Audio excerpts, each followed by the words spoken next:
السلام عليكم ورحمة الله. كي دايرين؟ لاباس عليكم؟ بخير؟ اموركم مزيانة؟ كنتمنى الله تكونوا في احسن الاحوال واحسن الظروف. اليوم جيتكم بهذا الفيديو جديد، فيديو ديال جيبا ديال بنت عمر 4 سنين 5 سنين. هذا العمل ديال اليوم غادي يكون مشترك بيني وبين الاخت اماني، قناة المبدع للتفصيل والمفروشات. كنتمنى على الله العمل ديالنا ينال الاستحسان ديالكم، وما تبخلوش علينا بالتعليق والجيمات ديالكم. العمل اليوم غيكون مشترك ما بين الدولة ديال مصر والدولة ديال المغرب ان شاء الله تعالى. خليكم مع الفيديو حتى للنهاية. السلام عليكم ورحمة الله وبركاته. نتمنى من الله أن تكونوا في أحسن حال. هنعمل معاكم إن شاء الله النهاردة جيبة لبنوتة من عمر 4 إلى 5 سنوات. هذا العمل مشترك بين الأخت حبيبة قناة قصص وقضايا مغربية، وقناتي قناة المبدع في مفروشات وتفصيل. نتمنى من الله أن ينال العمل إعجابكم. العمل اليوم مشترك ما بين دولة مصر ودولة المغرب. ويلا بينا نبدأ على بركة الله مع الأخت حبيبة في عمل الباترون. لهذا الموديل ديالنا غادي نحتاجو توب يكون في الطول ديالو 48 سنتيم وفي العرض ديالو 34 سنتيم. غادي يكون عندنا الامام والفوت هو الخلف بواحد 2 ديال السنتيم.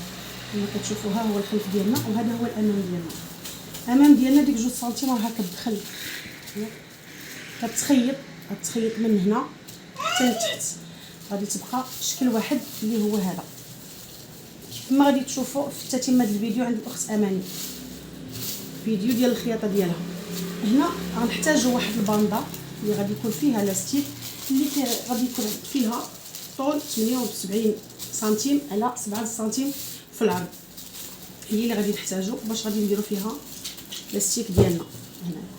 هنا الموديل ديالنا من بعد ما غادي نخيطوا هاد الباندا هذه غادي ندخلوها لداخل، غادي ترجع لنا بحال هكا من الداخل. مني غادي نقلبوا على برا غادي تكون بحال هكا. هي غادي تخيط على هذا الشكل هذا. كل كيفاش غيبغي يخدمها، كاين اللي غيبغي يخدمها على برا وكاين اللي غادي يبغي يخدمها للداخل بحال هكا. من بعد غادي نشدوها، غادي نخيطوا من الجناب ديالنا من هنا ومن هنا، وغنلصقوا الباندا ديالنا اللي غادي يكون فيها لاستيك هنايا الفوق.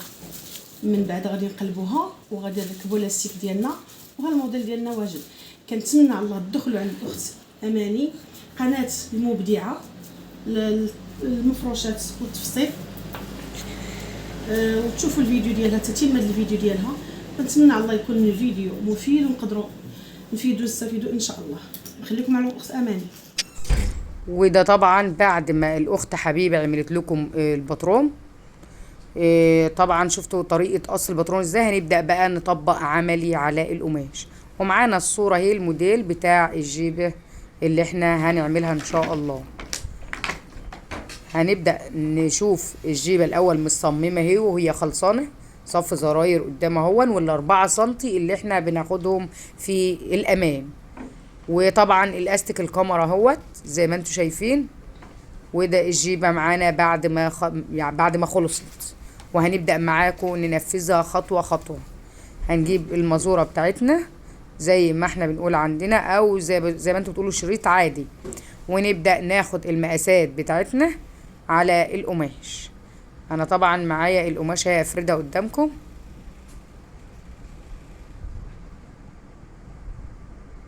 اهوت. وطبعا هنفرد القماش كويس معانا اهوت، وهنسويه على بعضه زي ما انتم شايفين كده، طرف على الطرف على الطرف اهوت. وافرد القماشه معايا وابدا اخد المقاس بتاعي زي ما احنا قلنا 48 سنتي و34 طول. 48 سنتي دول اهما.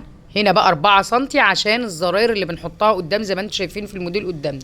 وهنخيط ال4 سنتي دول من قدام زي ما انتم شايفين بالظبط زي الموديل ما هو قدامكم كده. هخيط اخد الخياطه على الوش عشان لما اجي اقلب القماشه ما الاقيش اصلا اثار اهو.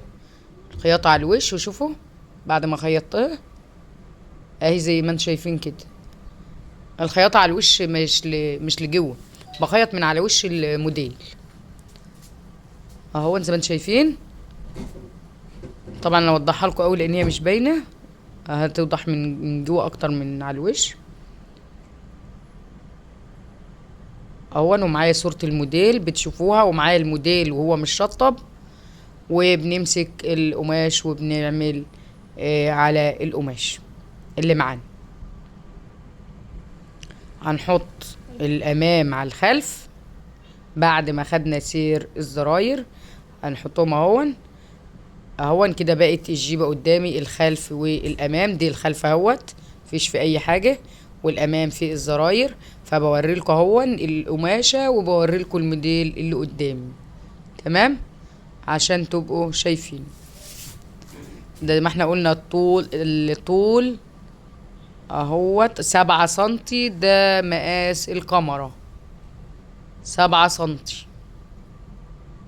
7 سنتي الكاميرا اللي انا هركب فيها الاستيك، وبقص الطول بتاعها 78. تمام.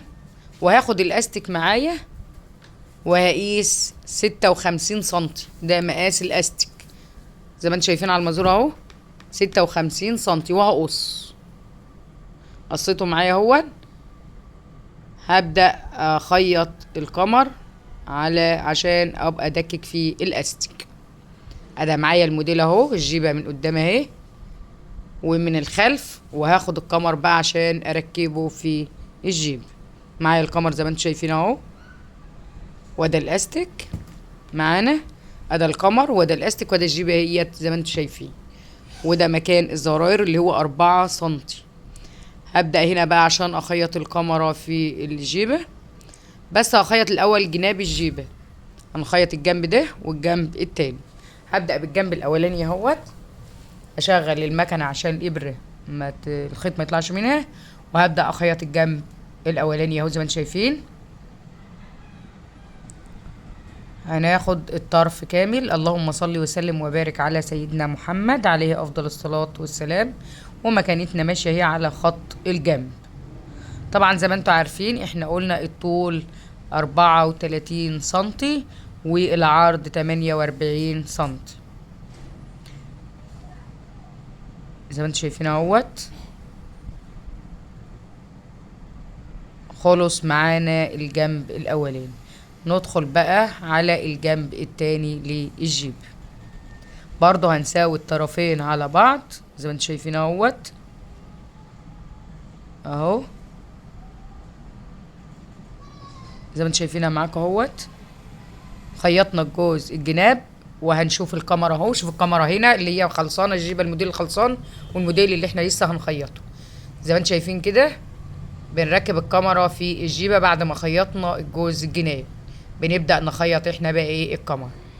بنخيط الطرف الاولاني عشان ننضف بالطرف التاني، وممكن ان انت تخيطي ال3 طروف على بعض، طرف الجيبه وطرفين الكاميرا، ولكن انا بفضل ان انا اخيط الطرف الاولاني عشان انضف بالطرف التاني. وزي ما انتم شايفين اهو بنساوي الجيبه على الكمر وبنخيط معاكم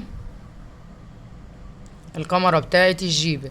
احنا قلنا الكاميرا عرض 7 سنتي، طول 78 سنتي زي ما انتم شايفين كده اهوت.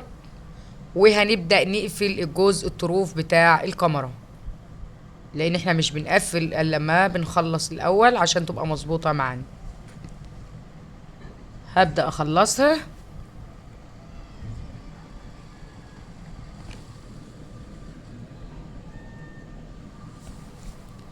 وبنخلص ان شاء الله معانا اهوت. هنخلص الكاميرا اهون وهننضف بالجهه التانية،